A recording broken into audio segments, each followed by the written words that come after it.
Is there a big problem with containerized kids in today's society? I believe so. We containerize kids in lots of different ways. And physically, we containerize them because they are often, and there's reasons for this, and I don't want to beat up on parents or teachers or anything. We do need to keep our kids safe. So we do need to put them in a car seat and strap them in. And we do need to go to the playground with them because of stranger danger and all of those kinds of things, which are incidentally containers. But we also need to lighten up a lot about overprotecting our kids in terms of their physical safety. And, bottom line, we need to keep our kids safe. There's no dispute there. But sometimes we get really nervous when our kids are climbing things or they're, going out of our comfort zone. And so we say things to the children like, "Oh, don't do that, you might hurt yourself." For me, that's a container. Why is that a container? Because I'm putting my fears onto a child who doesn't necessarily have a fear. And risk-taking is a good thing. Risk-taking helps you figure out, oh, that way didn't work. How do I revisit it so I can do it a different way and a better way to achieve it? If I've got an adult telling me all the time to be careful and that I might fall, I then start to think, oh, maybe I shouldn't try this.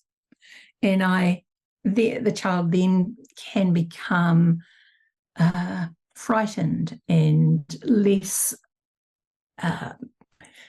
keen to try. So you can change your whole approach to what comes out of your mouth in terms of your own fears. If you want to alert a child to danger, instead of saying, "Don't do that, you might hurt yourself," say something like, "Well, that looks really tricky. I wonder how we can do it safely."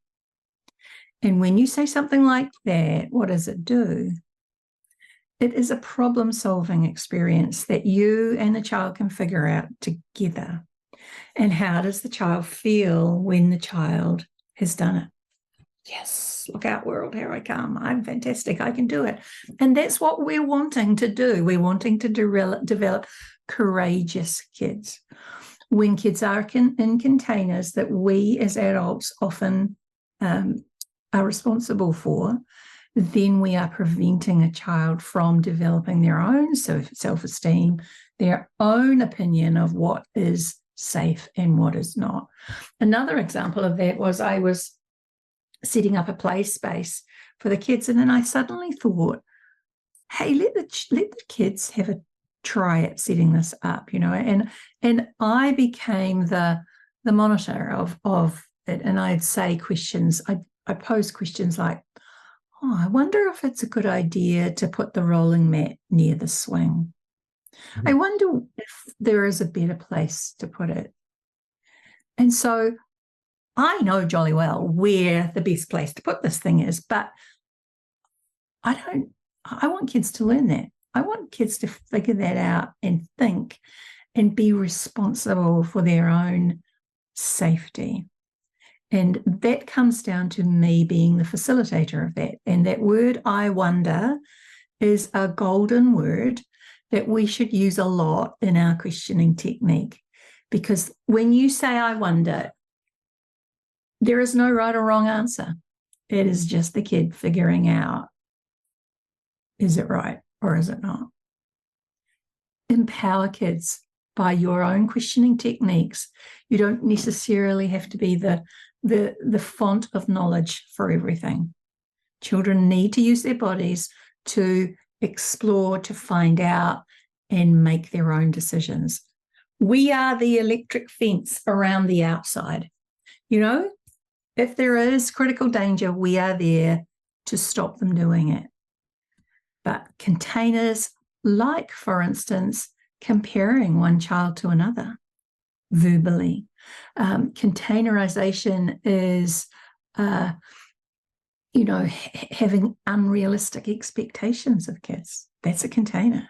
It doesn't have to be physical. We just need to be thinking about our role and how we facilitate a child's ability to express physically and learn through their body.